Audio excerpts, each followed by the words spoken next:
nusa dan bangsa. Saya rasa harus dirubah karena mengabdinya bukan hanya untuk nusa, tetapi untuk bangsa-bangsa. Bukan hanya bangsa Indonesia, tapi juga bangsa-bangsa yang ada di dunia.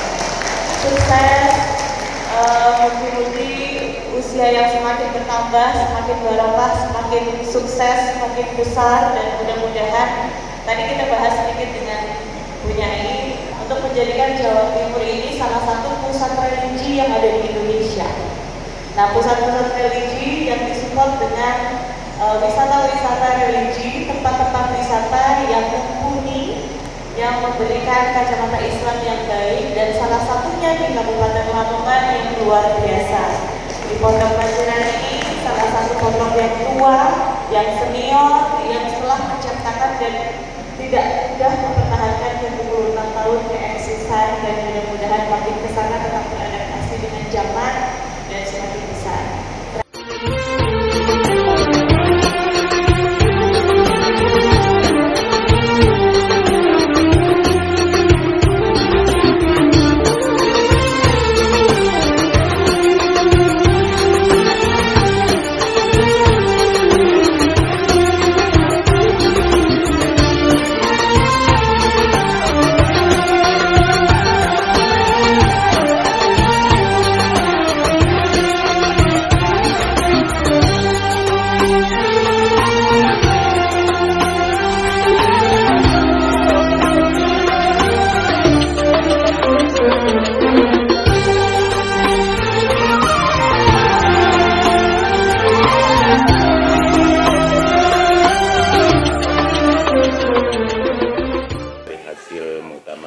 Bahwa Pondok Pesantren Karangasem ini ditunjuk sebagai salah satu pondok pesantren yang mengkader tidak hanya para ulama, tapi juga para mudir di pesantren.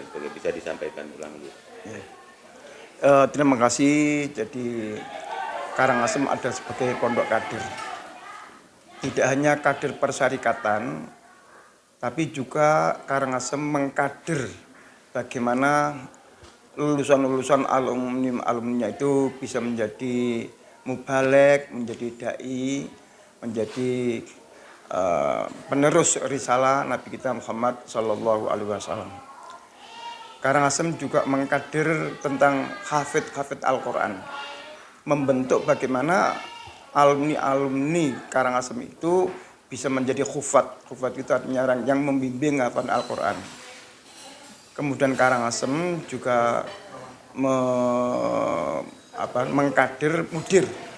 Mudir itu pengasuh pondok pesantren. Alhamdulillah banyak mudir-mudir pengasuh pondok pesantren itu lulusan Karangasem. Di antaranya umpamanya sekarang pondok Ishkarima itu kiainya atau mudirnya itu adalah alumni Karangasem.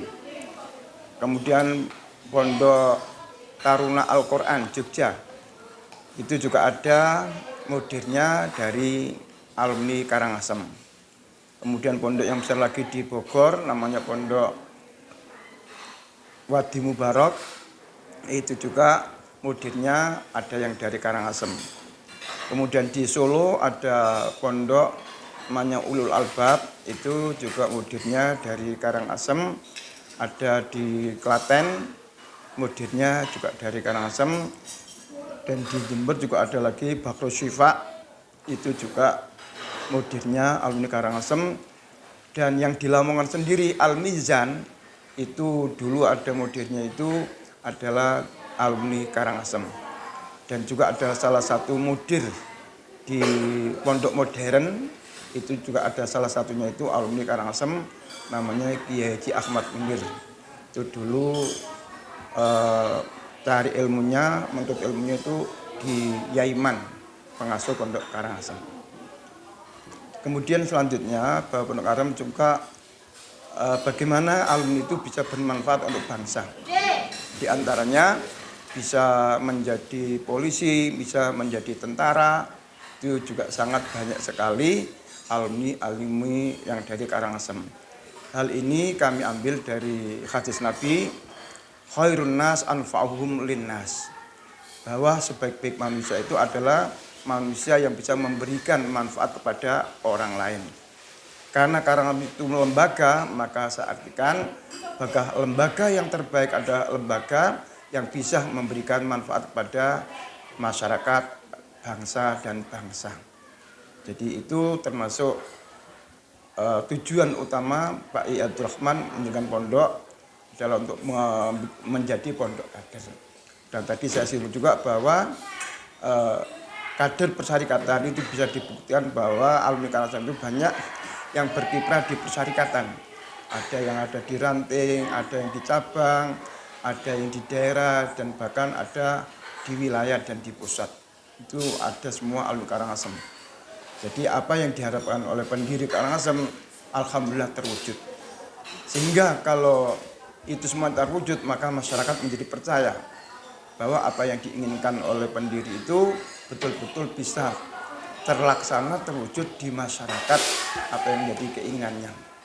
Dan yang menarik, Yai Man itu sebelum meninggal dia mengatakan, minta kepada Allah supaya jangan dicabut dulu rohnya sebelum saya bisa mendirikan panti asuhan.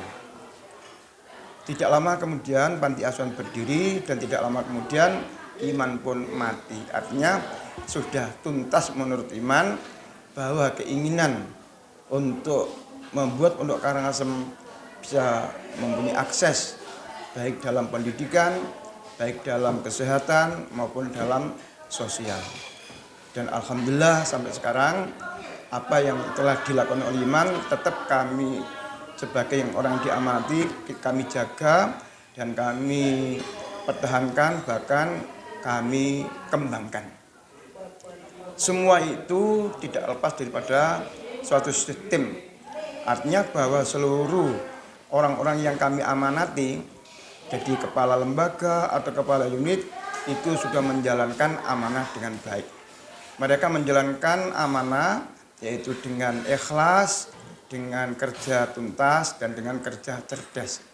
Jadi 3 pokok itulah yang dimiliki oleh orang-orang yang kami percaya, kepala-kepala lembaga mulai dari TK sampai dengan tinggi, kemudian yang kami percaya di amal usaha kesehatan, yang kami percaya di sosial, itu semua insya Allah kerjanya adalah kerja ikhlas karena Allah.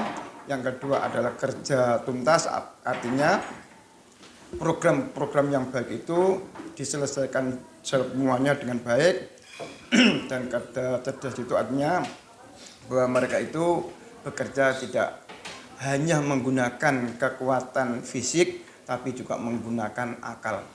Yang tadi disinggung oleh Bu Arum bahwa 3 hal spiritual, intelektual, dan moral itu adalah sangat penting sekali untuk diwujudkan kepada alumni-alumni, dan nanti ketika keluar hal itu pun masih dipegangi.